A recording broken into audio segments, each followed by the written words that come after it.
నమస్కారం. జిల్లా సమగ్ర నివేదికకు స్వాగతం. ఈ కార్యక్రమం ద్వారా ఆయా జిల్లాల్లో అభివృద్ధి కార్యక్రమాలు, ముఖ్య ఘటనలు, పరిణామాలు ఇంకా ఇతర అంశాల గురించి తెలుసుకుంటున్నాం కదా. ప్రస్తుతం హైదరాబాద్ జిల్లా నుంచి ఎంఎస్ లక్ష్మి గారు అందుబాటులో ఉన్నారు. ఆమెను అడిగి మరిన్ని వివరాలు తెలుసుకుందాం. నమస్కారం అండి ఎంఎస్ లక్ష్మి గారు. నమస్కారం అండి. గత కొద్ది రోజులుగా హైదరాబాద్లో చోటు చేసుకున్న ముఖ్య పరిణామాల గురించి చెప్పండి. లోక్సభ ఎన్నికల నేపథ్యంలో జిల్లాలోని 2 పార్లమెంటు స్థానాల్లో ఓట్ల లెక్కింపుకు విస్తృతమైన ఏర్పాట్లు జరిగాయి. జూలై 1 నుంచి అమల్లోకి రానున్న కొత్త నేర చట్టాలపై పాత్రికేయుల కోసం పత్రికా సమాచార కార్యాలయం వార్తాలాప్ కార్యక్రమాన్ని నిర్వహించింది. వేసవి తీవ్రత ఎక్కువగా ఉండి హీట్ వేవ్ పరిస్థితులు నెలకొన్నాయి. ఇంకా పలు ఘటనలు, పలు పరిణామాలు చోటు చేసుకున్నాయి. హైదరాబాద్లో లోక్సభ ఎన్నికల ఓట్ల లెక్కింపుకు ఎలాంటి ఏర్పాట్లు జరుగుతున్నాయి? హైదరాబాద్ జిల్లాలో ఉన్న సికింద్రాబాద్, హైదరాబాద్ 2 పార్లమెంటు నియోజకవర్గాల్లో ఓట్ల లెక్కింపు ప్రక్రియను సజావుగా, పారదర్శకంగా నిర్వహించడానికి జిల్లా ఎన్నికల యంత్రాంగం విస్తృతంగా ఏర్పాట్లు చేసిందండి. జూన్ 4న జరిగే ఓట్ల లెక్కింపు కోసం జిల్లాలో మొత్తం 16 కౌంటింగ్ కేంద్రాలను ఏర్పాటు చేశారు. జిల్లా ఎన్నికల అధికారి రొనాల్డ్ రాస్ ఈ వివరాలు చెప్తూ, ఉదయం 8 గంటల నుంచి సెగ్మెంట్ల వారీగా ఓట్ల లెక్కింపు జరుగుతుందన్నారు. ఎలాంటి తప్పిదాలకు ఆస్కారం లేకుండా ఎన్నికల సంఘం నిబంధనలు పాటించేలా పూర్తి స్థాయి చర్యలు చేపట్టినట్లు పేర్కొన్నారు. ఈవీఎంలలో ఏదైనా సాంకేతిక సమస్య తలెత్తితే దాన్ని వెంటనే పరిష్కరించేందుకు నిపుణులను కూడా అందుబాటులో ఉంచారు. అన్ని సెగ్మెంట్లలో ఓట్ల లెక్కింపుకు ప్రతి హాలులో 14 టేబుళ్లను ఏర్పాటు చేస్తున్నారు.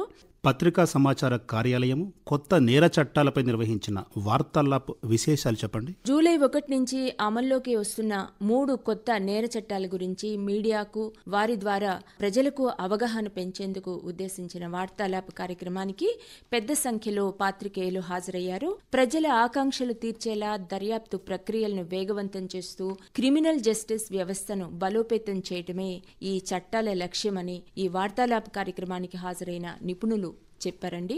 నల్సార్ న్యాయ విశ్వవిద్యాలయం vice chancellor professor Srikrishna Devarao, Andhra Pradesh police మాజీ IG Damodar, central detective training institute director Rajasekhar ఈ కార్యక్రమానికి హాజరయ్యి పాత్రికేయులకు కొత్త చట్టాల గురించిన వివరాల్ని అందజేశారు. పిఐబి ఏడీజీ శృతి పాటిల్ అధ్యక్షతన ఈ కార్యక్రమం జరిగింది. భారతీయ న్యాయ సంహిత, భారతీయ నాగరిక సురక్ష సంహిత, అలాగే భారతీయ సాక్ష్య అధినియం అనే ఈ 3 కొత్త క్రిమినల్ చట్టాలు 150 ఏళ్ల నాటి బ్రిటిష్ కాలం నాటి చట్టాల స్థానంలో దేశంలో క్రిమినల్ జస్టిస్ వ్యవస్థను బలోపేతం చేస్తాయని నల్సార్ విశ్వవిద్యాలయం వైస్ ఛాన్సలర్ ప్రొఫెసర్ కృష్ణదేవరావు చెప్పారండి.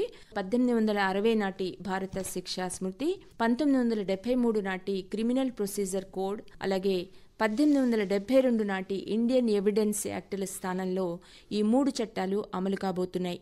ఈ కొత్త క్రిమినల్ చట్టాలు శిక్ష కంటే న్యాయం అందించడం పైన ఫోకస్ చేస్తాయి. అలాగే బాధితులు కేంద్రితంగా ఉంటాయి.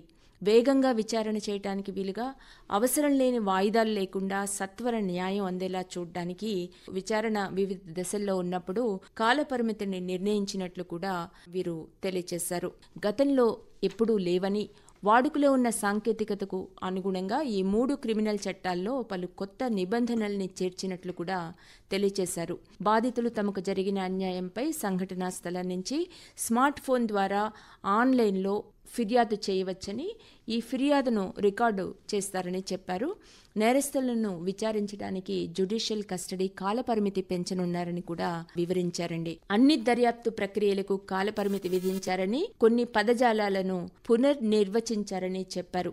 హైదరాబాద్ జిల్లాలో వేసవి వేడిగాలుల తీవ్రత వల్ల ఉత్పన్నమైన పరిస్థితుల గురించి చెప్పండి. గడిచిన నెల రోజుల్లో పలుసార్లు హైదరాబాద్లో హీట్ వేవ్ లాంటి పరిస్థితులు నెలకొన్నాయండి. గత 10 ఏళ్లలో హైదరాబాద్లో రెండోసారి అత్యధికంగా 44 డిగ్రీల సెల్సియస్ మించి ఉష్ణోగ్రతలు ఈ నెల 5వ తేదీన నమోదైంది. కాకపోతే రానున్న కొద్ది రోజులు కూడా కింది స్థాయి గాలుల కారణంగా పగటి ఉష్ణోగ్రతలు 2 నుంచి 4 డిగ్రీల సెల్సియస్ మేర పెరిగే అవకాశం ఉందని వాతావరణ కేంద్రం అధికారులు తెలియజేశారండి. మరోవైపు 2-3 రోజుల్లో రుతుపవనాలు కేరళను తాకనుండటంతో మరికొద్ది రోజుల్లోనే హైదరాబాద్లో కూడా వాతావరణం చల్లబడుతుందని భావించొచ్చండి. ఇదండి హైదరాబాద్ జిల్లా నుంచి ఎంఎస్ లక్ష్మి గారు అందించిన జిల్లా సమగ్ర నివేదిక. మరో రోజు మరో జిల్లా నుంచి సమగ్ర నివేదిక విందాం. అంతవరకు సెలవు. నమస్కారం.